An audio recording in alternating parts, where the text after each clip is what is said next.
কিয়ামতের ময়দানে মানুষকে আল্লাহ দুই ভাগে ভাগ করে দিবেন, ফারিকুম ফিল জান্নাতি ওয়া ফারিকুম ফিস সাঈর। একদল হবে জান্নাতি, আরেক দল হবে জাহান্নামী। কিয়ামতের ময়দানে জাহান্নামীরা জাহান্নামে যাওয়ার পরে সবার আগে তারা সময় নিয়ে আফসোস করবে। কথা যদি বুঝতে পারেন সবাই বলেন তো, কিয়ামতের ময়দানে জাহান্নামীরা জাহান্নামে যাওয়ার পরে কি নিয়ে আফসোস করবে? আরো জোরে বলেন, কি নিয়ে আফসোস করবে?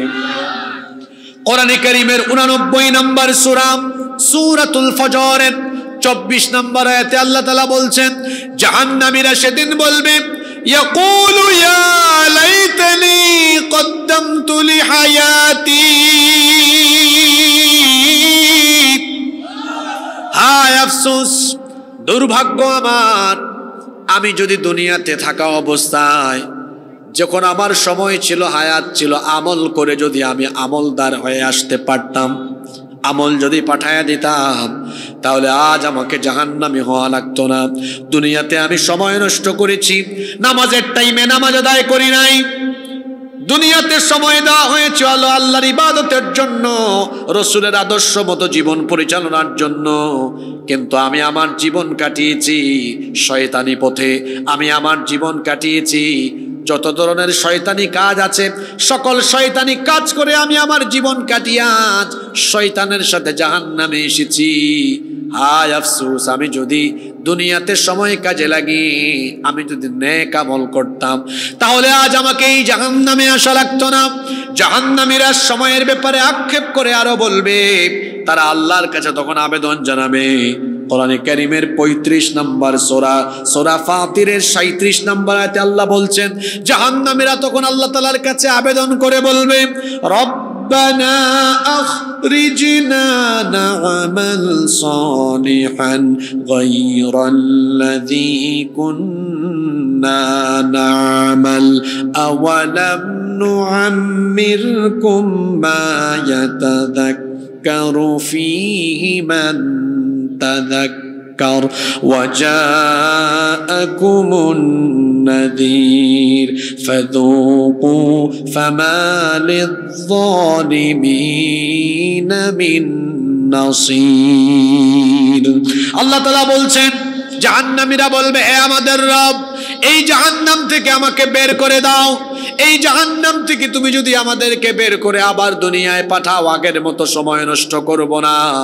এখন যদি আমরা দুনিয়াতে যাই, তাহলে আমরা দুনিয়াতে যাওয়ার পরে এখন নেক আমল করব, না আমাল সালিহা, আমরা সেখানে গিয়ে নেক কাজ করব, আর আমরা আগের মতো সময় নষ্ট করব না। আল্লাহ তখন জিজ্ঞেস করবেন, এই বাটপার, আওয়ালাম নুআম্মিরকুম, তোরে কি আমি আগে হায়াত দেই নাই? আগে কি তোকে আমি সময় দেই নাই? সময় থাকতে সময়কে তুমি নষ্ট করেছো। এই গ্রামে যদি এসএসসি পরীক্ষার্থীরা পরীক্ষার আগে সঠিকভাবে তারা যদি পড়াশোনা না করে, পরীক্ষায় ফেল করার পরে রেজাল্ট শিট হাতে পেয়ে তারা যদি বলে, আমাকে আবার এই প্রশ্ন দিয়ে পরীক্ষার সুযোগ দাও, অথবা আগের বছরের পরীক্ষার সুযোগটা আমাকে দাও, বলেন তো আর কি সুযোগ দেওয়া হবে নাকি? পরীক্ষা আরম্ভ হওয়ার আগে প্রিপারেশন না নিলে যেভাবে পরীক্ষার রেজাল্ট আউট হওয়ার পরে আফসোস করা লাগে, ঠিক তেমনি ভাবে ওই খারাপ ছাত্রের মতো যারা দুনিয়াতে এই পরীক্ষার হলে খারাপ খারাপ আমল করে সময় নষ্ট করছে, তারা আখিরাতে কিয়ামতে আফসোস করবে। মনে রাখবেন, এই দুনিয়া আমাদের জন্য রং তামাশার জায়গা নয়, দুনিয়া হলো আমাদের জন্য পরীক্ষার হল। ঠিক যেমনি ভাবে একজন পরীক্ষার্থী পরীক্ষার হলে সময়কে কাজে লাগায়, তেমনি ভাবে আল্লাহর খাঁটি গোলাম যারা এই দুনিয়াতে প্রত্যেকটা মুহূর্তকে, প্রত্যেকটা সময়কে সে কাজে লাগাবে। কারণ আমার আপনার এই জীবন দেওয়া হয়েছে, সময় দেওয়া হয়েছে যার গোলামি করার জন্য। জুড়ে বলেন, তিনি কে?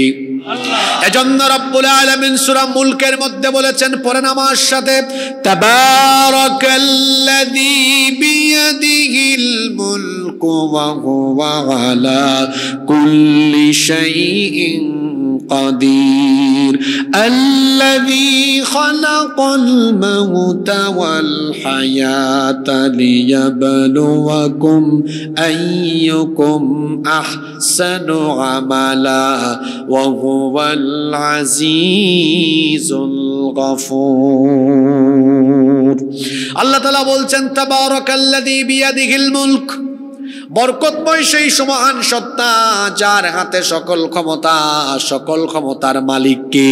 আল্লাহ। ওয়া হুয়া আলা কুল্লি শাইইন কাদির, তিনি সকল বিষয়ের উপরে চূড়ান্ত ক্ষমতাবান। সে আল্লাহ বলছেন, আল্লাহ হচ্ছেন তিনি আল্লাযী খালাকাল মাউতা ওয়াল হায়াহ, মৌত এবং জীবন দিয়েছেন যিনি, সেই আল্লাহ হলেন তিনি। এই জীবন আর মৃত্যু আল্লাহ কেন দিয়েছেন? আল্লাহ বলছেন লিয়াবলুয়াকুম, তোমাদেরকে পরীক্ষা করার জন্য। আমরা বললাম আল্লাহ কি পরীক্ষা নেবেন? আল্লাহ বললেন আইয়ুকুম আহসানু আমালা, এই বিষয়টা জানতে চাই, তোমাদের মধ্যে কারা সবচাইতে উত্তম আমল করতে পারে। আল্লাহর শব্দ চয়নের নমুনা কত সুন্দর, কত চমৎকার দেখেন। লিয়াবলুয়াকুম আইয়ুকুম আহসানু, এখানে আলেমরা বসে আছেন, আইয়ুকুম আহসানু শব্দ আল্লাহ দিয়েছেন। আল্লাহ তো চাইলে বলতে পারতেন আইয়ুকুম আকসারু আমালা। এখানে আলেমরা অর্থ জানবেন, আপনারা বুঝবেন না। আহসান মানে বেস্ট, উত্তম, আফদল, আর আকসার মানে কি? অধিক। তো আল্লাহ তো বলতে পারতেন তোমাদের জীবন দিয়েছি অধিক আমলের জন্য, আকসারু আমালা। না, আল্লাহ এটা বলেননি। আল্লাহ বেশি আমল চান না। শুনতেছেন আপনারা? আল্লাহ বেশি আমল চান না। তাহলে আল্লাহ কি চান? উত্তম আমল চান। আল্লাহ কি চান? আপনি 100 রাকাত তাহাজ্জুদ পড়লেন, কোয়ালিটি নাই, এই ইবাদতের কোনো দাম আল্লাহর কাছে নেই। আমার আগে সম্ভবত মাওলানা আব্দুল্লাহ আল নোমানী ভাই সম্ভবত সূরা মুমিনুন থেকে কথা বলছেন।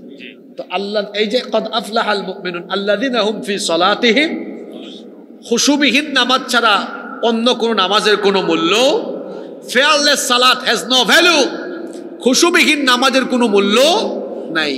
আমার একটা ঘটনা মনে পড়ল। আমরা বিশ্ববিদ্যালয়ে যখন পড়তাম, 2nd সেমিস্টার বা 3rd সেমিস্টার, তা আমাদের এক উস্তাজ, উনি এখন কানাডায় আছেন, তার বাসায় গেলাম আমরা মাগরিবের নামাজের পরে। তো ফাইনাল পরীক্ষার খাতার বান্ডেল খুললেন, তারপরে একজনের খাতা দেখালেন 51 পৃষ্ঠা লিখেছে। কত পৃষ্ঠা?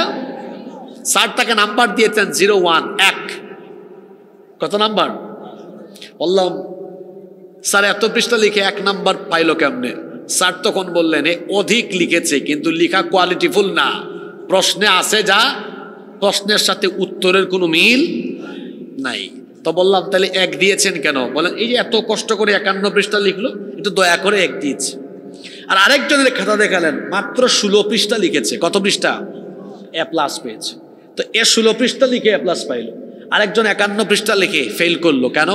16 পৃষ্ঠার লেখা ছিল কোয়ালিটিফুল, এটা আহসান ছিল, আহসান সুন্দর ছিল, উত্তম ছিল। আর ও আকসার লিখেছে, কিন্তু যা লিখেছে এগুলো আহসান নয়।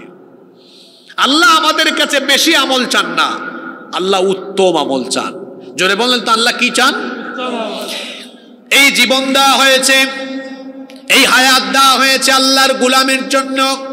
কেন আল্লাহ আমাদেরকে এই দুনিয়াতে হায়াত দিলেন, জীবন দিলেন? কেন আমাদেরকে এই ক্ষুদ্র জীবন দিয়ে আল্লাহ দুনিয়ায় পাঠালেন? আল্লাহ তাআলা বলছেন ওয়ামা খালাকাতুল জিন্না ওয়াল ইনসা ইল্লা লিয়াবুদুন,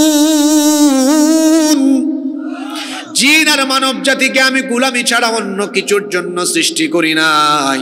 আমাদেরকে যার গোলামের জন্য সৃষ্টি করা হয়েছে, গলার আওয়াজ বড় করে সবাই বলেন তো তিনি কে? আল্লাহ। সে আল্লাহর গোলামি করতে হবে কতদিন? আল্লাহ বলছেন ওয়া'বুদ রাব্বাকা হাত্তা ইয়াতিয়াকাল ইয়াকিন, তোমাদের কাছে মৃত্যু আসবে না যতদিন, মওত হবে না যতক্ষণ, আল্লাহর ইবাদত করতে হবে ততক্ষণ। কথা বুঝে থাকলে বলেন তো, জন্ম থেকে নিয়ে মৃত্যু পর্যন্ত এই সময়টা, এই জীবনটা দিয়েছেন কার ইবাদতের জন্য? 3 ঘন্টা পরীক্ষার 3 ঘন্টা সময় যেভাবে পরীক্ষার হলে দেওয়া হয় প্রশ্নের উত্তর দেওয়ার জন্য, শুনতেছেন আপনারা? এসএসসি এইচএসসি পরীক্ষায় যেভাবে পরীক্ষার্থী হলে ঢুকলে পড়ে 3 ঘন্টা সময় দেওয়া হয় এই প্রশ্নের উত্তর দেওয়ার জন্য, দাউরায়ে হাদিস পরীক্ষা হয়, কামিল পরীক্ষা হয়, পরীক্ষায় কিছু সময় বরাদ্দ থাকে, এই সময় দেওয়া হয় পরীক্ষার প্রশ্নের উত্তর লেখার জন্য। এই সময় কাজে লাগিয়ে যারা পরীক্ষার খাতায় প্রশ্নের উত্তর লিখে তারা যেভাবে সফল হয়, আমাদের 20, 30, 50, 60, 70 বছরের হায়াত দেওয়া হয়েছে তামাশা করার জন্য নয়, কার গোলামের জন্য। এই সময়টাকে কাজে লাগিয়ে যারা আল্লাহর ইবাদত করবে তারা সফল হয়ে যাবে, তারা আল্লাহর জান্নাত পেয়ে যাবে। আর পরীক্ষার হলে যেভাবে ডানে বামে তাকায়া সময় নষ্ট করলে, কলম কামড়ায়া সময় নষ্ট করলে যেভাবে পরীক্ষায় ওই বাজে ছাত্র ফেল করে, ঠিক তেমনি ভাবে 20, 30, 50, 60, 70 বছরের জীবন পেয়ে যারা এই জীবনের সময়গুলোকে নষ্ট করে তারাও জাহান্নামী হয়ে যাবে। আজ আমরা সময়কে কিভাবে নষ্ট করি, এই জন্য প্রত্যেকটা মানুষ মরণের পরে আফসোস করবে। নামাজিও আফসোস করবে, বেনামাজিও আফসোস করবে, জান্নাতিও আফসোস করবে, জাহান্নামীও আফসোস করবে। বলবেন হুজুর আফসোসটা কেমন রকম হবে? শোনেন, হাদিস শরীফ থেকে শোনাচ্ছি। এই হাদিসের বর্ণনাকারী সাহাবী হচ্ছেন সাইয়্যিদুল মুহাদ্দিসিন আবু হুরায়রা রাদিয়াল্লাহু আনহু। তিনি বলছেন নবী করিম সাল্লাল্লাহু আলাইহি ওয়াসাল্লাম বলেছেন, মা মিন আহাদিন ইয়ামুতু ইল্লা নাদিম, এমন কোন মানুষ নাই যে মানুষ মরণের পরে আফসোস করবে না। সাহাবায়ে কেরাম এটা শুনে জিজ্ঞেস করলেন, ওয়ামা নাদামাতুহু ইয়া রাসূলুল্লাহ, আমরা বলি সাল্লাল্লাহু আলাইহি ওয়াসাল্লাম, ওগো আল্লাহর নবী, মরণের পরে মানুষ কোন বিষয় নিয়ে কেন আফসোস করবে? আল্লাহর নবী তখন বললেন, ইন কানা মুহসিনান নাদিমা আল্লাহ ইয়াকুনুজ দাদা, নেককার ব্যক্তি আফসোস করবে, হায় রে হায়, কেন আমি আরো বেশি নেক আমল করলাম না। কারণ জান্নাতের দরজা তো একটা নয়। বলেন তো দেখি, জান্নাতের দরজা মোট কয়টা? পরীক্ষায় 1, 2, 3 নাম্বার হলে, প্রতিযোগিতায় 1, 2, 3 নাম্বার হলে যখন পুরস্কার দেওয়া হয়, বলেন তো দেখি 1, 2, 3 নাম্বার 3 জনকে কি সমান পুরস্কার দেওয়া হয় নাকি পার্থক্য থাকে? ঠিক তেমনি ভাবে জান্নাতে 8টা দরজা আছে। যারা জান্নাতে যাবে সবার জান্নাতের মর্যাদা অবস্থান সমান হবে না। যারা কম আমল করেছে তারা বলবে, হায় হায়, কেন আরেকটু বেশি আমল করলাম না, তাহলে জান্নাতে আরো বেশি মর্যাদা পেতাম। আল্লাহু আকবার।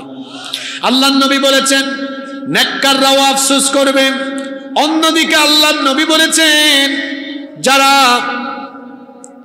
পাপী তাপী দুরাচারী তারাও আফসোস করবে। ওয়া ইন কানা মুসিআন, আল্লাহর নবী বলেছেন ওয়া ইন কানা মুসিআন নাদিমা আল্লা ইয়াকুনু নাযা, যারা দুরাচারী পাপী গুনাহগার তারা আফসোস করবে, হায় রে হায়, কেন মরণের আগে তওবা করে আমি ভালো পথে ফিরে আসলাম না। তাহলে সময় চলে যাওয়ার আগে সময়কে কাজে লাগানোর, সময়কে মূল্যায়ন করার দরকার আছে না নাই? আমার দিকে তাকান, এদিকে ওদিক কি তাকান। সময় চলে যাচ্ছে, আমি যখন সালাম দিয়েছি এই সময় শেষ, আর জীবনে কোনোদিন আসবে না। মানুষ সময় নষ্ট করছে। আর বর্তমান সময়ে যুব সমাজ, ছাত্ররা শোনো, যারা পড়ালেখা করছে, ছাত্র সমাজ, তরুণ আর যুব সমাজ সবচেয়ে বেশি সময় নষ্ট করে। তারা সময় নষ্ট করার সবচাইতে বড় আকর্ষণীয় উপাদান হলো এই মোবাইল ফোন। যারা পড়ালেখা করে, ভাই তোমরা বলো, যারা স্টাডি করো, পড়ালেখা করো, ভদ্র ছেলের মতো সত্য কথা বলো, প্রতিদিন তোমরা মোবাইলের পিছনে কত ঘন্টা সময় দাও? কম হইছে? ঘুম থেকে উঠার দোয়া হলো আলহামদুলিল্লাহিল্লাযী আহইয়ানা বা'দা মা আমাতানা ওয়া ইলাইহিন নুশুর। আর যুবকদের দোয়া কি জানেন? ঘুম থেকে উঠতেই মোবাইলটা কই। এই যুবকদের খবর হলো তারা রাত 3টা 4টা পর্যন্ত মোবাইলে তাহাজ্জুদ পড়ে।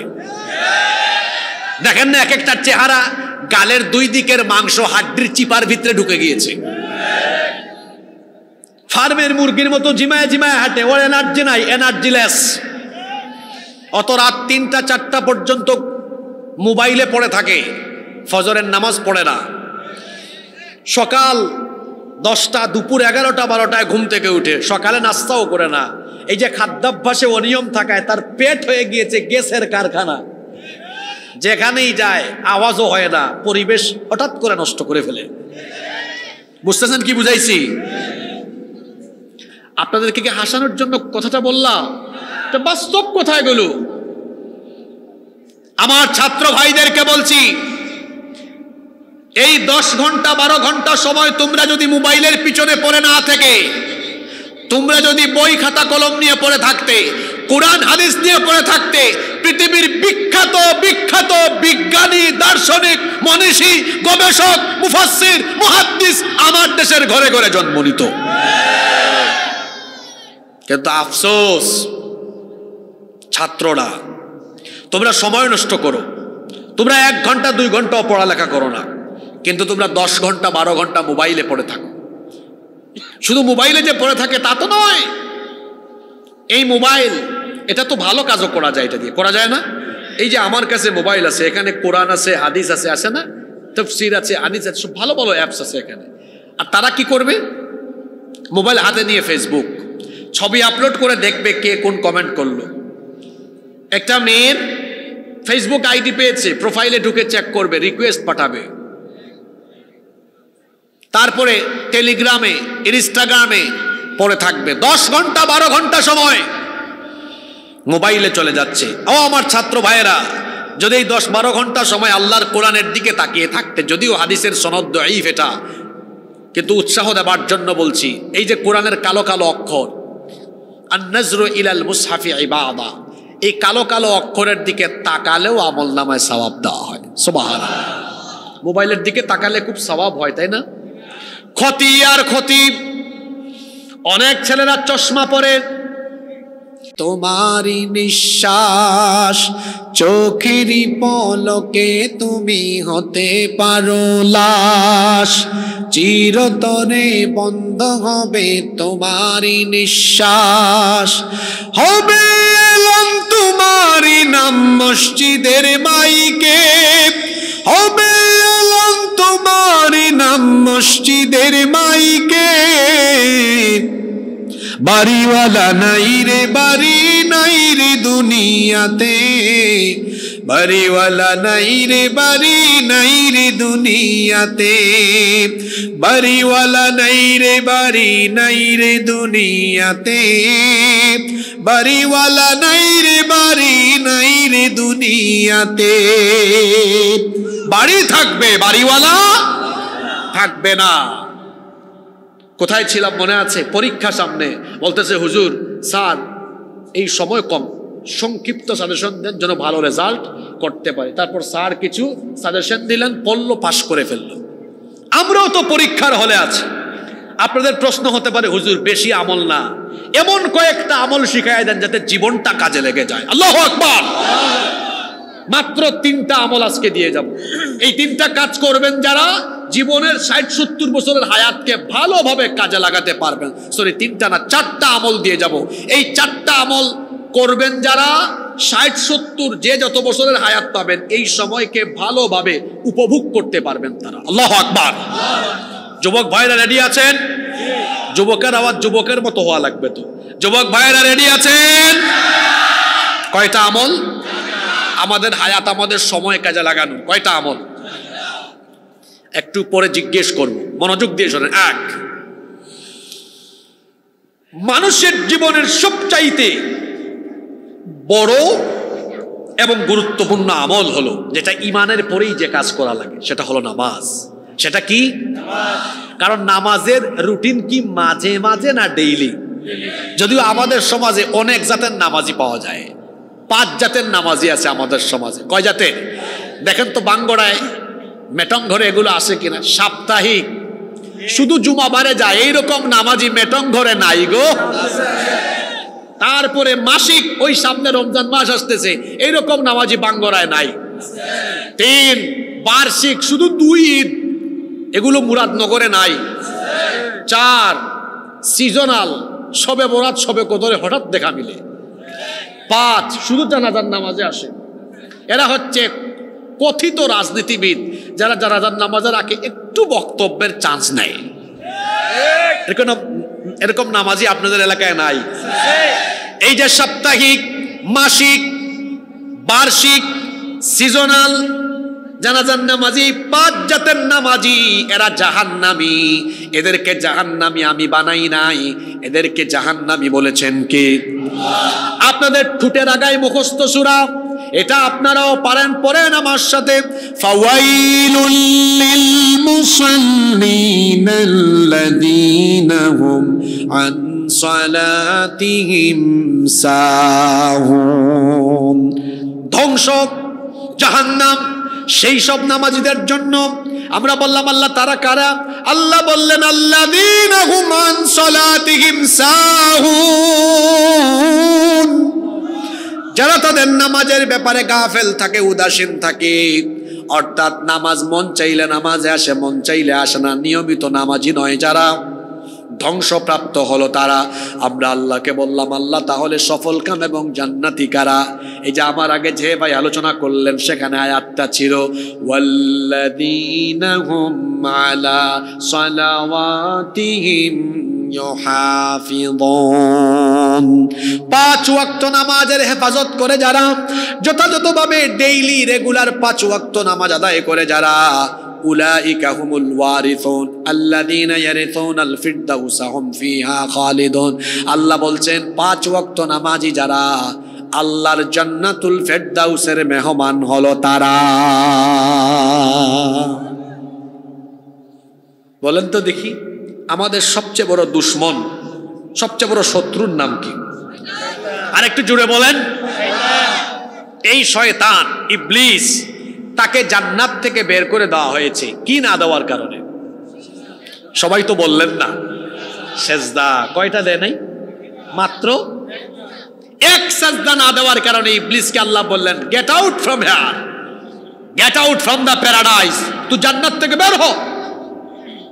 এখন হিসাব করে বলেন, প্রতিদিন 5 ওয়াক্ত শুধু ফরজ নামাজ আমাদের জন্য কত ওয়াক্ত? না, 5 ওয়াক্ত তো ফরজ, 5 ওয়াক্তের ফরজ নামাজ 17 ওয়াক্ত। প্রতি রাকাতে সাজদা কয়টা? 2টা। তাইলে ফরজ, একেবারে ফরজ সাজদা 17 দুগুণে। ইবলিস একটা সাজদা না দিয়ে জান্নাত থেকে আউট হয়ে আসে, আর আমরা ডেইলি 34টা না দিয়ে জান্নাতের আশা করে বসে আছি। মনে হয় জান্নাত আমার নানার বাড়ি। কি বুঝতেছেন কথা? তাহলে আমাদের সবচেয়ে বড় দুশমন কে? শয়তান। জোরে বলেন। শয়তান। তাকে আল্লাহ জান্নাত থেকে বের করে দিলেন, কারণ সে আল্লাহকে সাজদা দেয় নাই। যখন সে জান্নাত থেকে বের হলো তখন সে আল্লাহর সাথে ওয়াদা করে বসলো। শুনতেছেন? সূরা আরাফে আল্লাহ বলেছেন, সে আল্লাহকে বলল আল্লাহ আপনার সাথে আমার ওয়াদা হলো, ফাবিমা আগওয়াইতানি লাআকুদান্না লাহুম সিরাতাকাল মুস্তাকিম। যে আদমকে সাজদা না দেওয়ার কারণে তুমি আমাকে জান্নাত থেকে বের করে দিলে, এই আদম এবং তার বংশধরদেরকে সোজা পথে চলতে, তোমার দ্বীনের পথে চলতে বাধা দেওয়া, এটা হবে আমার প্রধান কাজ। ثم لآتينهم من بين أيديهم ومن خلفهم وعن أيمانهم وعن شمائلهم ولا تجد أكثرهم شاكرين। এই আদমের সন্তানদেরকে আমি সামনে পিছনে ডানে বামে সব দিক থেকে প্রতারণার জাল বিস্তার করে ধোঁকা দিয়ে দিয়ে জাহান্নামী বানাবো, এটা তোমার সাথে আমার ওয়াদা। তো ইবলিস আমাদেরকে জাহান্নামে নেওয়ার জন্য ওয়াদা করেছে কার সাথে? আস্তে বলবেন না, জোরে বলেন, কার সাথে? তার প্রধান টার্গেট হলো, আমি যেহেতু সাজদা দিলাম না এজন্য অপরাধ করেছি, আল্লাহ আমাকে জান্নাত থেকে বের করে দিলেন। প্রধান টার্গেট হলো আল্লাহর একজন গোলামকেও আমি আল্লাহকে সাজদা দেওয়াতে দিব না, এটা তার টার্গেট। নাউজুবিল্লাহ পরে পড়বেন, আগে বুঝেন আগে শয়তান কোন সময় হাসে আর কোন সময় কাঁদে। হাদিস শরীফে এসেছে, যখন কোনো ব্যক্তি আল্লাহকে সাজদা দেয়, ইবলিস এটা দেখার পরে তার খারাপ লাগে, ইয়াতাযারা শাইতানু ফায়াবকি, ইবলিস তখন ওই ব্যক্তির কাছ থেকে দূরে চলে আসে। সাজদার দৃশ্য দেখে সে তখন কান্না করতে থাকে। আল্লাহু আকবার। ওয়ায়াকুল, এবং সে বলতে থাকে উমির ইবনু আদম বিসসুজুদ, আদম সন্তানকে সাজদা দেওয়ার আদেশ দেওয়া হয়েছে। ফাসাজাদা ফালাহুল জান্নাহ, অতঃপর সে আল্লাহর হুকুম মেনে সাজদা দিয়ে আল্লাহর কাছ থেকে জান্নাত হাসিল করে ফেলেছে। সুবহানাল্লাহ। কোন ব্যক্তি যখন সাজদা দেয়, ইবলিস তখন সাজদা দেখে কান্না করে, তার মানে আমরা নামাজে গেলে ইবলিস কাঁদে, আর আমরা যখন নামাজে যাই না ইবলিস তখন হাসে। এই হাদিস যদি বুঝতে পারেন, একজন মানুষও চুপ থাকবেন না। সবাই বলেন তো দেখি, আমরা নামাজে গেলে ইবলিস হাসে না কাঁদে? সবাই বলতে হবে, আমরা নামাজে গেলে ইবলিস আর না গেলে। গুড, বুঝছেন তো ভালো। এবার বুঝে শুনে 2-3 সেকেন্ড চুপ থাকেন, এবার জবাব দেন। তাহলে নামাজের টাইমে আপনারা ইবলিসকে হাসাবেন না কাঁদাবেন? যারা চুপ থাকলো তারা কি শয়তান থেকে খেলাফত নিয়েছে নাকি? তাহলে তারা চুপ থাকলো কেন? নামাজের টাইমে আমরা ইবলিসকে হাসাবো না কাঁদাবো? এখনো যে কথা বলে নাই সে কি ইবলিস থেকে খেলাফত নিয়েছে নাকি? বিভিন্ন পীর সাহেবের খেলাফত নেয় না অনেকে? খলিফা।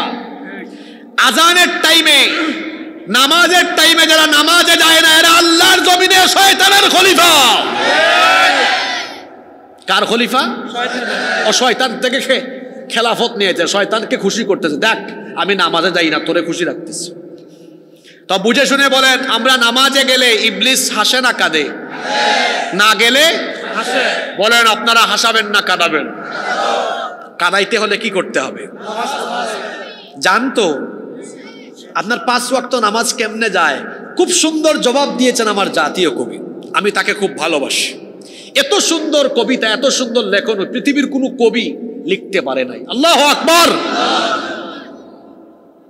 এত সুন্দর লেখনী। হ্যাঁ, আজান নিয়ে কি লিখেছেন দেখছেন?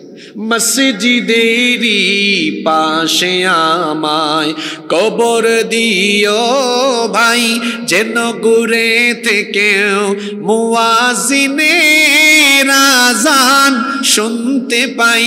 মসজিদেরই পাশে আমায় কবর দিও ভাই, আমার গোরের পাশ দিয়ে ভাই নামাজিরা যাবে, পবিত্র সেই পায়ের ধ্বনি এ বান্দা শুনতে পাবে। গোর আযাব থেকে গুনাহগার পাইবে রেহাই, মসজিদেরই পাশে আমায় কবর দিও ভাই। আল্লাহু আকবার বলেন। বলছিলাম নামাজে না গেলে ইবলিস হাসে, আর গেলে ইবলিস কাঁদে। তা আপনারা বললেন হুজুর আমরা ইবলিসকে কাঁদাবো, তো কাঁদাইতে হলে তো নামাজে যাইতে হয়, কিন্তু আপনারা কি নামাজে যান? আপনাদের নামাজ কিভাবে যায়? ওই জাতীয় কবি সুন্দর বলেছেন, ঘুমাইয়া কাজা করেছ ফজর। কি সুন্দর কবিতা লিখেছেন। ঘুমাইয়া কাজা করেছ ফজর, তখনও জাগনি যখন জোহর, হেলায় খেলায় কেটেছে আসর, মাগরিবের ওই শুনি আজান, এখনো জামাতে হরে শামিল, এখনো এর সাথে আছে স্থান, বাজিছে দামামা বাদরে আমামা, শির উঁচু করি মুসলমান, দাওয়াত এসেছে নয়া জামানার, ভাঙা কেল্লা ইউরে নিশান। ফজর কিভাবে যায়? কবি বলছেন ঘুমাইয়া কাজা করেছ ফজর। ঘুমায়, শীতকালেও ঘুমায়, বর্ষাকালেও ঘুমায়, গ্রীষ্মকালেও।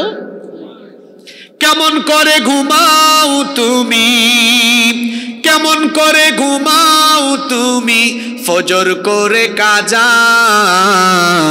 এমন তো হতে পারে জোহরে জানাজা। হতে পারে কিনা? এ যুবক ভাইয়েরা কিভাবে ঘুমিয়ে আছেন ফজরের টাইমে? ও আমার বাবারা, কোন সাহসে ঘুমিয়ে থাকেন ফজরে আপনি? জোহরের আগে কি আপনাকে মানুষ কবর দিতে পারে না? কিভাবে নামাজ ছাড়েন আপনারা? নামাজ ছাড়তে কি একটু আল্লাহকে ভয় পান না? মাহফিল হলে পরে প্যান্ডেলে মানুষ জায়গা হয় না, কিন্তু আজান হলে পরে মসজিদে মানুষ পাওয়া যায় না। এটা বড় দুঃখজনক ব্যাপার।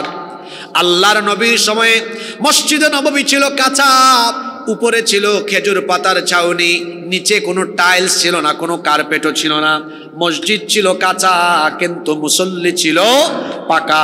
আর তাকায় দেখেন আমাদের বাঙ্গরা মেটং ঘরের প্রত্যেকটা মসজিদের দিকে, প্রতিটা মসজিদ হয়েছে এখন পাকা, কিন্তু মুসল্লির অভাবে আমাদের মসজিদ থাকে ফাঁকা।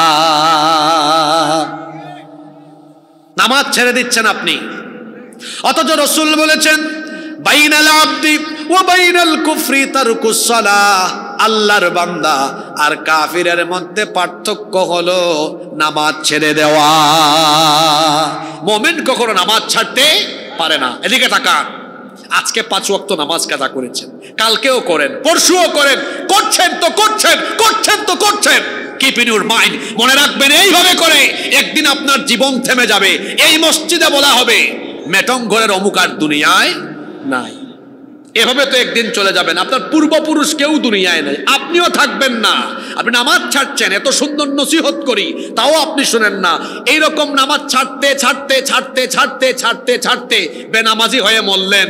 একদিন ইসরাফিলের সিংহার ফুৎকারের পরে কবর থেকে উঠে হাসরের মাঠে আল্লাহর সামনে দাঁড়াবেন, কোনো সন্দেহ আছে?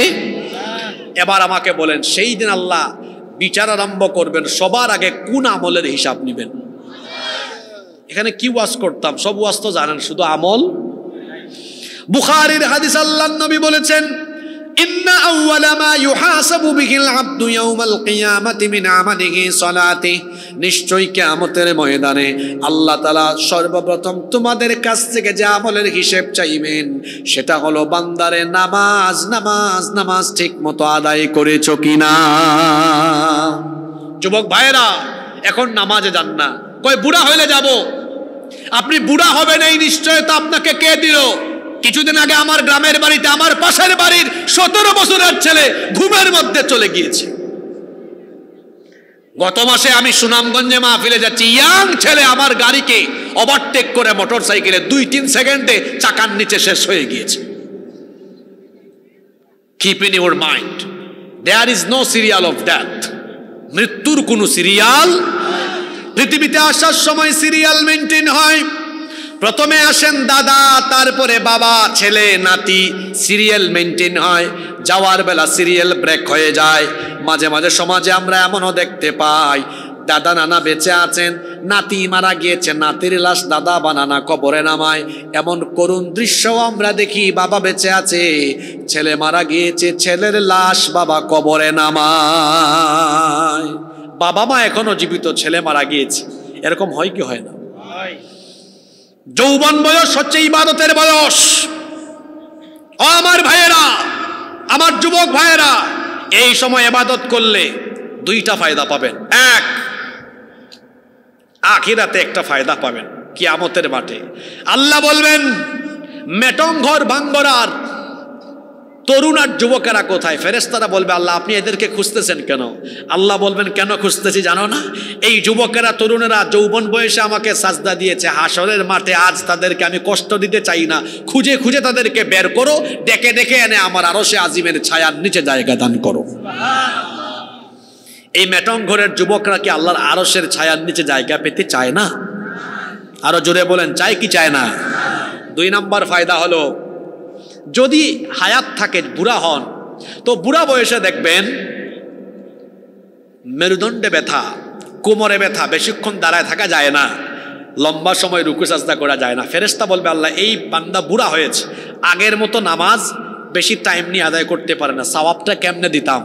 আল্লাহ বলবেন এর আমল নামার পিছনের দিকের পৃষ্ঠা উল্টাও, ব্যাক করো, দেখো তো জোয়ানকালে তরুণ যুবক বয়সে কি করেছে।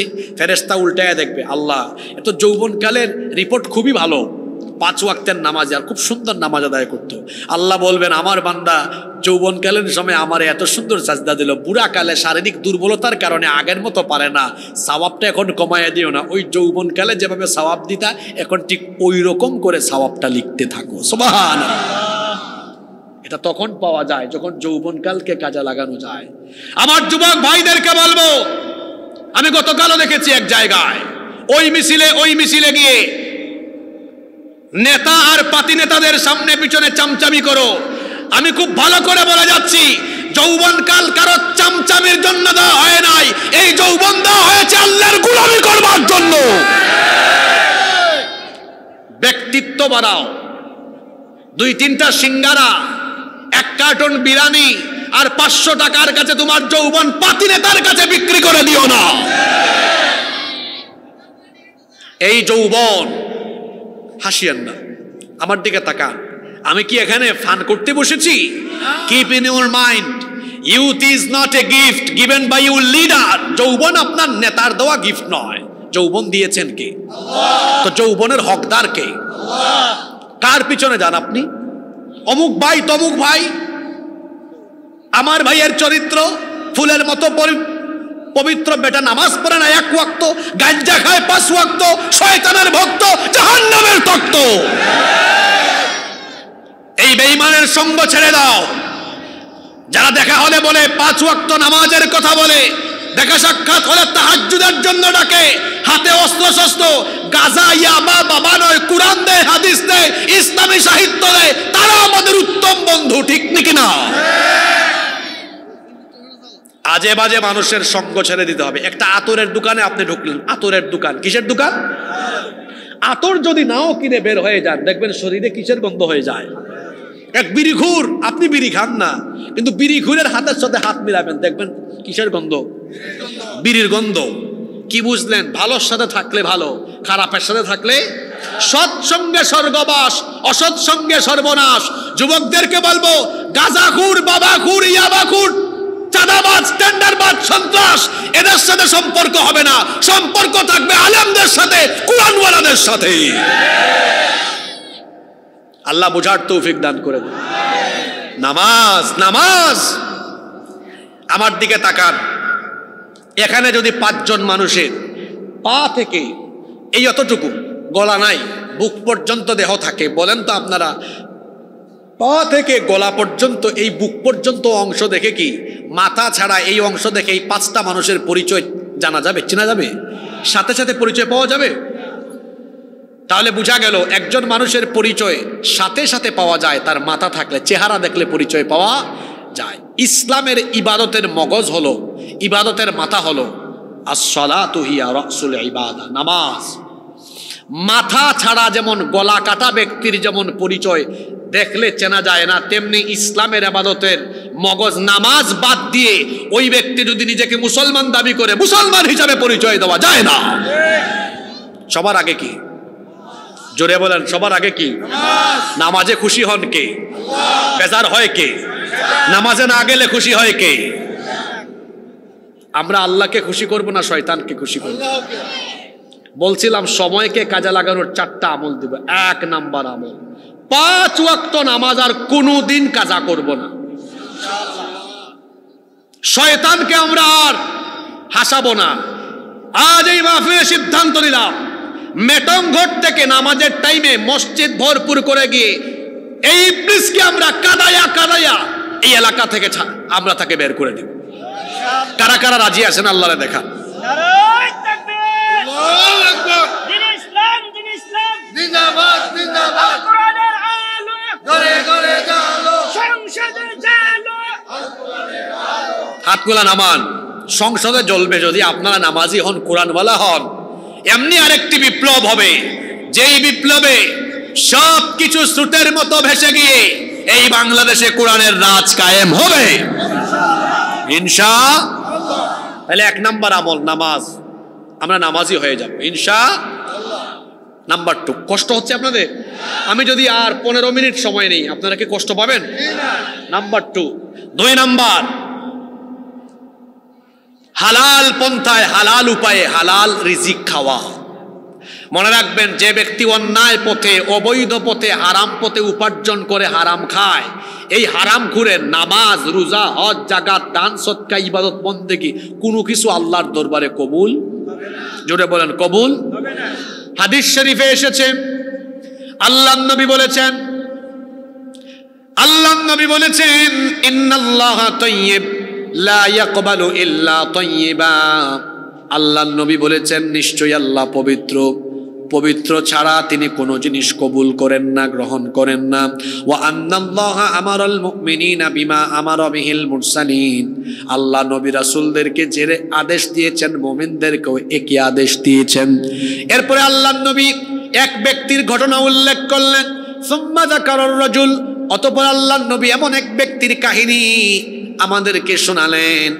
আশআসা ইউতিলুস সাফার, এক ব্যক্তি লম্বা সফরে বের হয়েছে, লম্বা সফরে বের হয়েছে, দীর্ঘদিন সফর করতে করতে গোসলের টাইম পায় না। সফরে চলতে চলতে অবস্থা এমন হয়েছে, আশআসা আগবারা, তার মাথার চুল এলোমেলো উস্কো খুস্কো হয়ে গিয়েছে, গায়ে ধুলাবালু জমে গিয়েছে। এই ব্যক্তি ক্লান্ত পরিশ্রান্ত হয়ে এক পর্যায়ে ইয়ামুদ্দু ইয়াদাইহি ইলাস সামা, তার হাত আকাশের দিকে উঁচু করে দিয়ে দোয়া আরম্ভ করেছে, ইয়া রাব্বি ইয়া রাব্বি, হে রব আমাকে এইটা দাও ওইটা দাও, দোয়া আরম্ভ করেছে। আল্লাহর নবী বলছেন এই ব্যক্তি যে দোয়া করছে, অথচ এই ব্যক্তির জীবন হলো এমন, ওয়া মাতামুহু হারাম ওয়া মাশরাবুহু হারাম ওয়া মালবাসুহু হারাম, তার গায়ের কাপড়গুলা হারাম টাকায় কেনা, সে যে খাবার খায় সেটাও হারাম টাকায় কেনা, যে পানীয় পান করে সেটাও হারাম টাকায়, হারাম টাকার হারাম রিজিক খেয়ে শরীরের রক্ত মাংস হয়েছে হারাম। এই হারাম খোর তার হারাম শরীরের হারাম হাত উঁচা করে যখন আল্লাহর কাছে হারাম মুখ দিয়ে দোয়া করে, এই হারাম খোরের কোনো দোয়া আল্লাহর কাছে কবুল হয় না। এক ব্যক্তি হজের টাইমে হজে গিয়ে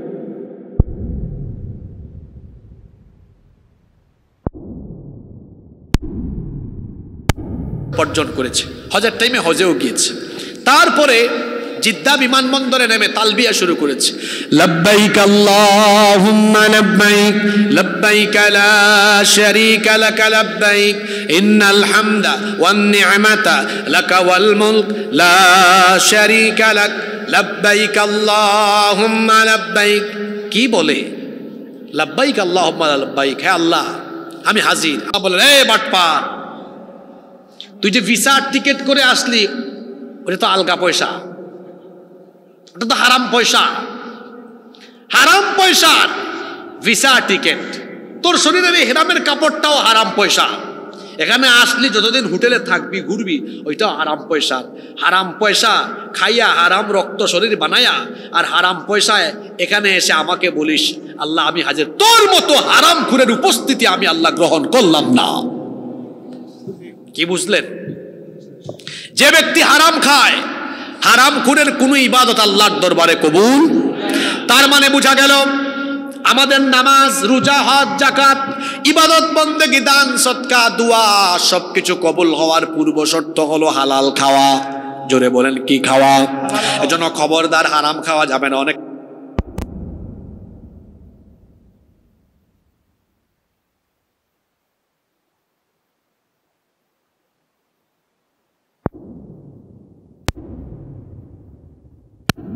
সর্বনিম্ন গুনাহ হলো নিজের মায়ের সাথে জিনা করা, নাউজুবিল্লাহ।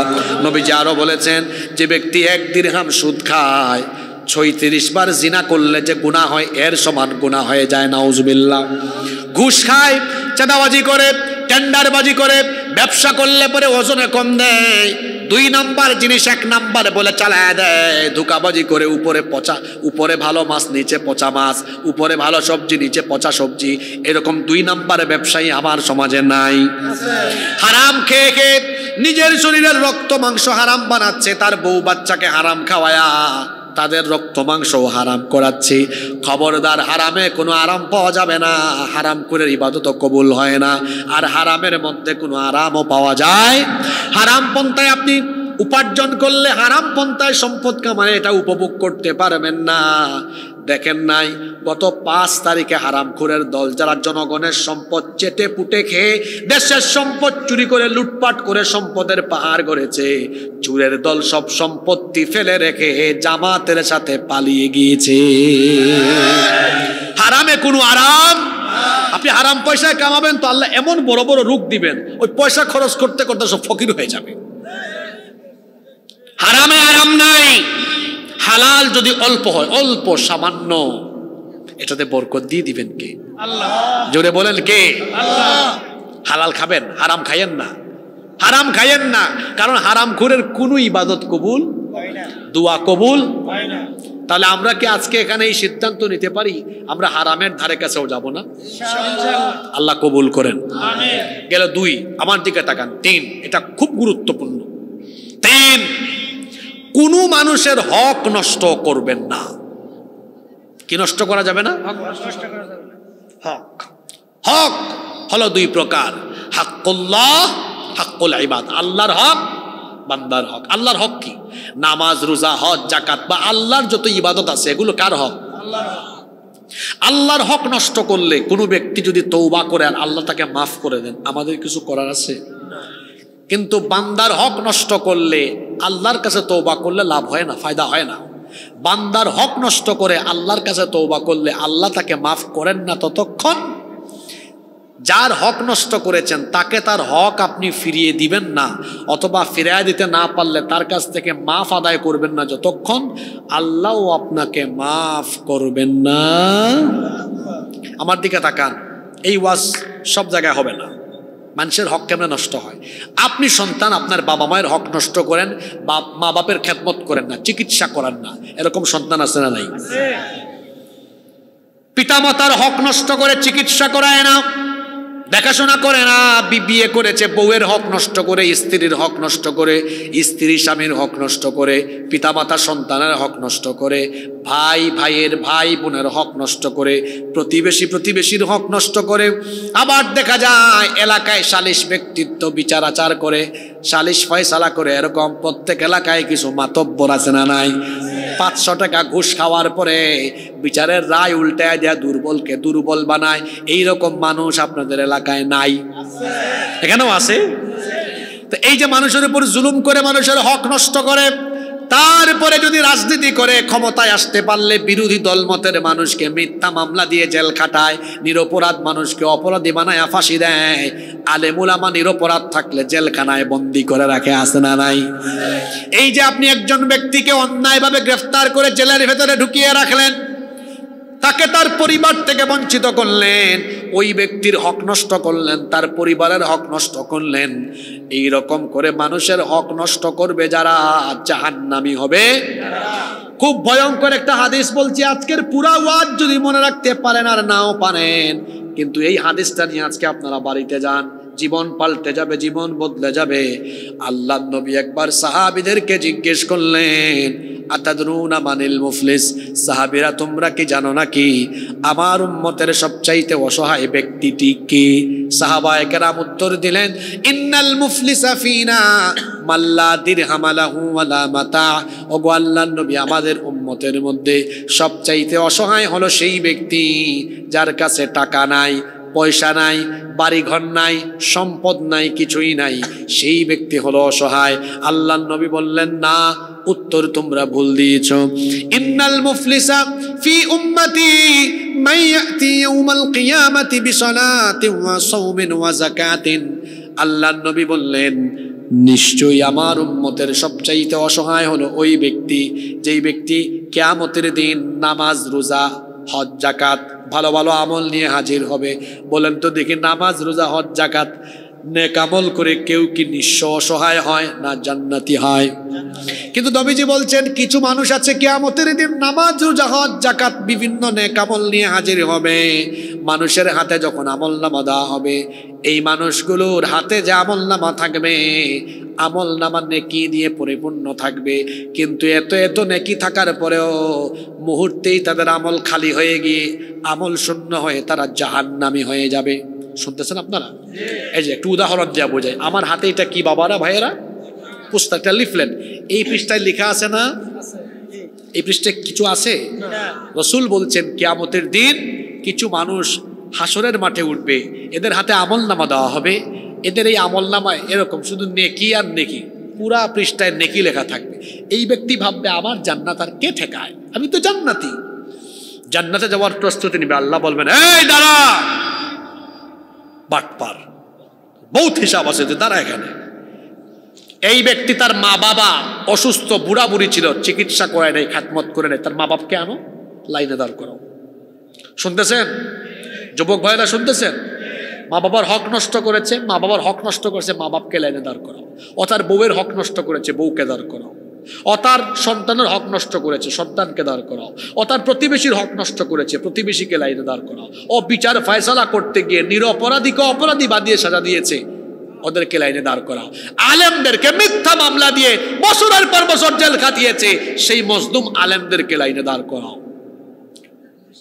সারা জীবন কোরআনের দাওয়াত দিয়েছে, মিথ্যা মামলা দিয়ে ফাঁসি দিয়েছে, সেই মজলুমদেরকে লাইনে দাঁড় করাও। সব মজলুমদেরকে লাইনে দাঁড় করানো হবে যাদের হক নষ্ট করেছে। আল্লাহ বলবেন, শুনো মজলুমরা, তোমাদের হক নষ্ট করেছে, দুনিয়াতে বিচার পাও নাই তোমরা, কারণ বিচার চাইবা কার কাছে? যেখানে যাবা ওখানেও অবিচার হয়। তো আজকের এই ট্রাইব্যুনাল, এটা আমার ট্রাইব্যুনাল, এটা ক্যাঙ্গারু ট্রাইব্যুনাল নয়। এই ট্রাইব্যুনালের বিচারপতি কে? আল্লাহ বলেন, আজকে আমি বিচার করব। বলো, তোমাদের হক নষ্ট করেছে। তুমি তো 3 বছর জেলে ছিলা, 5 বছর জেলে ছিলা, তোমার বউ বাচ্চাকে কাছে পাও না। এই জালিম তোমাকে কষ্ট দিয়েছে, তোমার হক নষ্ট করেছে। তোমরা কি চাও? আল্লাহ এক একজন করে জিজ্ঞেস করবেন। কিয়ামতের দিন ক্ষতিপূরণ হিসেবে মানুষের টাকা দরকার না নেকি দরকার? জোরে বলেন। এরা বলবে, আল্লাহ আজকে জান্নাতে যাওয়ার জন্য নেকি দরকার। এই ব্যক্তি আমাদের হক নষ্ট করেছে, আজকে তার আমল নামায় কোনো আমল থাকলে ক্ষতিপূরণ হিসাবে আমল আমাদেরকে ট্রান্সফার করে দেন। আল্লাহ বলবেন, এই বাটপারের আমল নামায় যদি কোনো নেক আমল থাকে এগুলো ট্রান্সফার করো, ক্ষতিগ্রস্তদেরকে ট্রান্সফার করো। আমার দিকে তাকান। এবার তার ভরা আমল নামা এখান থেকে নেকি ক্ষতিগ্রস্তদের কাছে ট্রান্সফার হতে হতে হতে হতে হতে হতে আমল নামা, জোরে বলেন, খালি। পাওনাদারের লাইন এখনো এখনো। রাসূল বলেছেন, দুনিয়াতে নামাজ রোজা হজ যাকাত ওয়াজ মাহফিলে বক্তা তক্তা আয়োজক শ্রোতা হইয়া নেক কাজ কামাইয়া, আর এই নেকি মানুষকে দিয়া হক নষ্ট করেছে মানুষের, এদেরকে দিয়া নিজে একেবারে এভাবে ব্ল্যাঙ্ক, আমল শূন্য হয়ে জাহান্নামী হবে যেই ব্যক্তি, এই উম্মতের সবচাইতে অসহায় হলো সেই ব্যক্তি। আপনি পার্লামেন্টে বলেন, আমার দেশে এক রাবেয়া বসরি ছিলেন, তিনি পার্লামেন্টে বলতেন, আমি সকালবেলা ফজরের পরে কি খুঁজি? জায়নামাজ খুঁজি। নারায়ণগঞ্জে আরেক কুতুব পাওয়া গিয়েছিল, রাতে 70 রাকাত তাহাজ্জুদ পড়ে। আমি জানি না এটা সত্য না মিথ্যা। যদি তার কথা সত্য ধরে নেই, তোর নামাজ যদি আল্লাহ কবুল করে না, আমি জানি না আল্লাহ কবুল করছেন কিনা, কবুল করলেও এই সব তুই পাবি না। আপনি সকালবেলা ফজরের নামাজের জায়নামাজ খুঁজেন, আর সারাদিন মানুষ হত্যার হুকুম করেন, আলেম দিয়া জেলখানা ভরে রাখেন, মানুষের যত হক নষ্ট করেছেন, কড়ায় গন্ডায় আল্লাহ হিসাব নেবেন।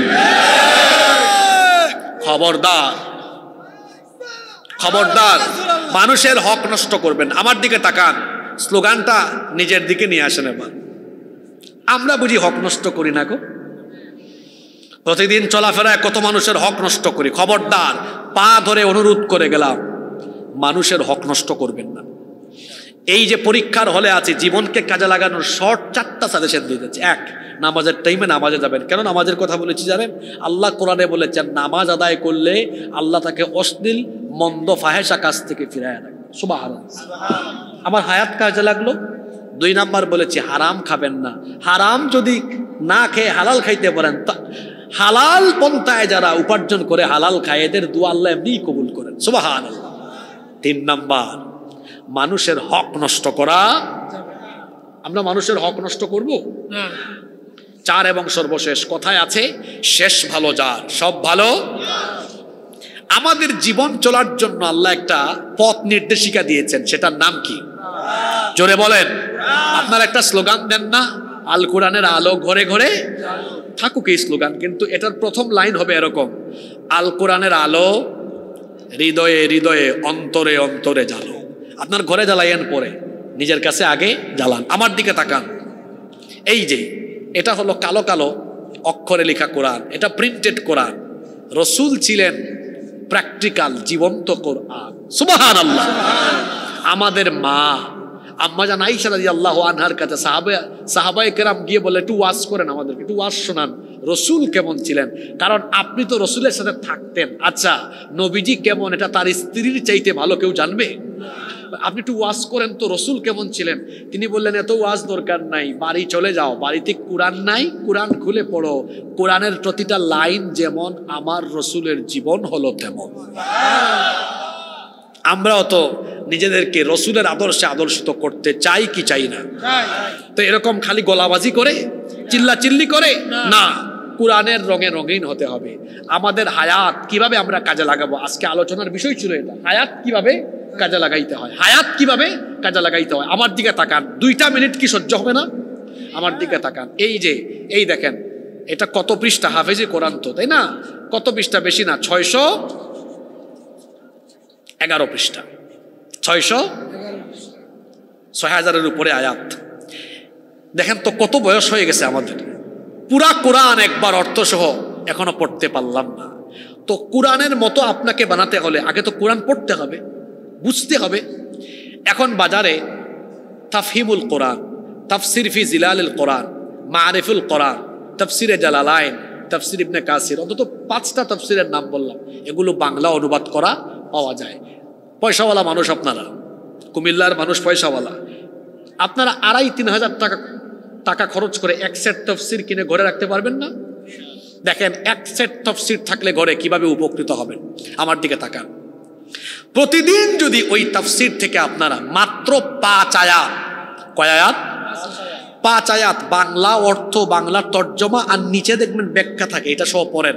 5 আয়াত পড়তে আপনাদের সময় লাগবে সর্বোচ্চ 15-20 মিনিট।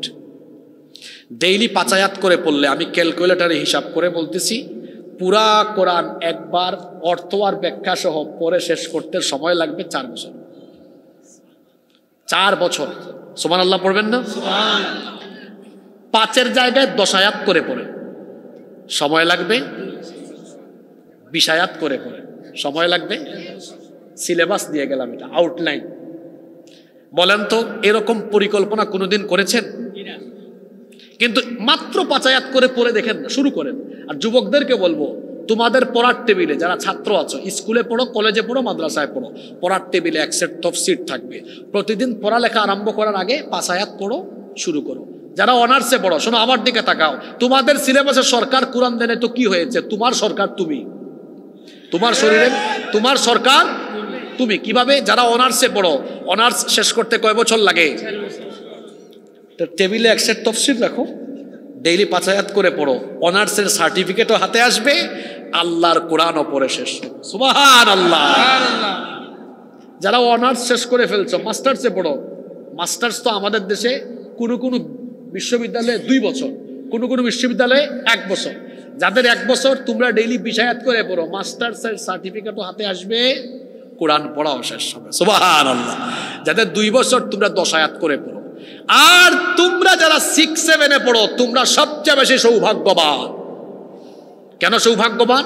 তুমি ক্লাস 6-এ পড়ো, এখন থেকে 5 আয়াত আরম্ভ করো, ক্লাস 9-এ যাওয়ার আগে তোমার কোরআন শেষ হয়ে যাবে। সুবহানাল্লাহ।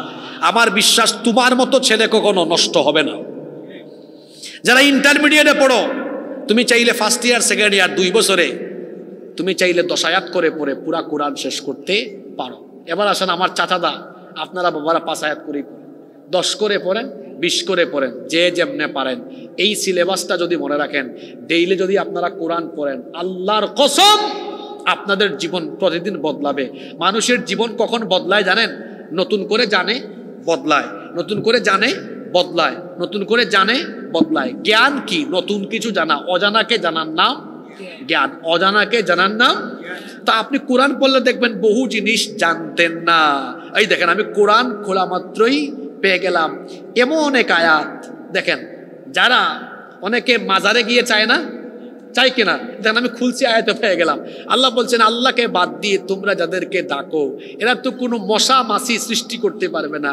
এমনকি একটা কিছু তার কাছ থেকে ছিনায় আনিলেও তারা সেটা তাড়াইয়া দিতে পারবে না। পারবে? পারবে না। তারপরে এই যে আয়াতগুলো আপনি যখন পড়বেন, আরো বিভিন্ন আয়াত যখন আপনি পড়বেন যে আল্লাহ ছাড়া কেউ কিছু দিতে পারে না, তখন আপনি মাজারে গিয়ে চাইবেন না। আমার দেশে অনেক ভণ্ড পীর আছে না, আবার অনেক ভালো দরবার, কানে দরবার আছে না, আড়াইবাড়ি দরবারে কোনো ভণ্ডামি শেখানো হয়। কিন্তু বাংলাদেশে অনেক দরবার আছে, হুক্কুর হুক্কুর শেখানো হয়, ঠিক না? এমন এমন জিকির দেখা যায়, আরে বাপরে বাপ, জিকির শুনলে মনে হয় তার কুষ্ঠকাঠিন্য হয়েছে, কয়েকদিন ধরে হেড অফিসে যায় না। আমি সেদিন দেখলাম ফেসবুকে এক ভিডিও, জিকির করতেছে। আমি এটা শোনার পরে ভাবলাম, মনে হয় বেচারা 2-3 দিন হেড অফিসে যায় না। তারপর আরেকজন বলছে, কি বলছে? হিম হে। কি বলছে? এগুলা কোনো জিকির হইল? জিকির করেন স্পষ্টভাবে, সুবহানাল্লাহ, আলহামদুলিল্লাহ, লা ইলাহা ইল্লাল্লাহু আল্লাহু আকবার। আমরা পীরাউলিয়া বিরোধী নই। আপনি আবার ভাববেন না আমি পীরাউলিয়া, আপনি আমাকে চিনেন, আপনি পীর শিখান আমাকে। আমি হযরত শাহজালাল রহমতুল্লাহ আলাইহির রুহানি সন্তান। আমার বাড়ি সিলেটে। পীর মুরিদি আপনি আমারে শিখান, কত বড় পীরের এলাকায় আমার বাড়ি। হযরত শাহজালাল রহমতুল্লাহ আলাইহির এলাকায় আমার বাড়ি। আমি তার উত্তরসূরি, তার রুহানি সন্তান। পীর মুরিদি আপনি আমাকে শিখান। এই দেশে ইসলাম এসেছে পীরাউলিয়াদের মাধ্যমে, কিন্তু কোন পীরাউলিয়ারা হক্কানি রব্বানি পীর মাশায়েখরা মানুষদেরকে শিরক বিদআত শেখান নাই। কিন্তু এখন দেখবেন মাজারকে বাজার বানিয়ে মানুষের ঈমান লুট করা হচ্ছে। যারা মাজারকে বাজার বানিয়ে মানুষের ঈমান লুট করে তাদের সাথে আমাদের কোনো সম্পর্ক নাই। কিন্তু যে সকল হক্কানি দরবারে মানুষকে কুরআন হাদিস শেখানো হয়, কুরআন হাদিসের তালিম দেওয়া হয়, তাদের সাথে আমরা আসি না নাই? বাংলাদেশে কি হক্কানি দরবার নাই? আছে, তাদের সাথে আমরা আছি। কিন্তু যেখানে ভণ্ডামি শেখানো হয় এদের সাথে আমাদের কোনো সম্পর্ক নাই। আজকে আমি আলোচনা করলাম, টপিক ছিল কিভাবে হায়াতকে কাজে লাগাবো। আমি প্রথম প্রায় 30-35 মিনিট কথা বলেছি মানুষের জীবনের সময়ের গুরুত্ব, সময়ের মূল্য নিয়ে। পরবর্তী 35-40 মিনিট কথা বলেছি এই হায়াতকে, এই সময়কে কাজে লাগানোর জন্য 4টা ফর্মুলা দিয়ে যায়, জীবন কাজে লাগবে ইনশাআল্লাহ। তার মধ্যে বলেছিলাম প্রতিদিনের কি ঠিক করা, ভুলে গেছেন? প্রতিদিনের নামাজ, 2 কি না খাওয়া, হারাম না খাওয়া, 3 মানুষের হক নষ্ট, 4 প্রতিদিন কোরআন তেলাওয়াত করে, কোরআন পড়ে, কোরআন বুঝে, কোরআনের রঙে রঙিন হওয়ার চেষ্টা করা। তাহলে আমাদের জীবন কাজে লাগবে, আল্লাহও খুশি হয়ে আমাদেরকে জান্নাত দিবেন ইনশাআল্লাহ। আল্লাহ এভাবে আমাদের জীবনকে কাজে লাগানোর তৌফিক দান করেন।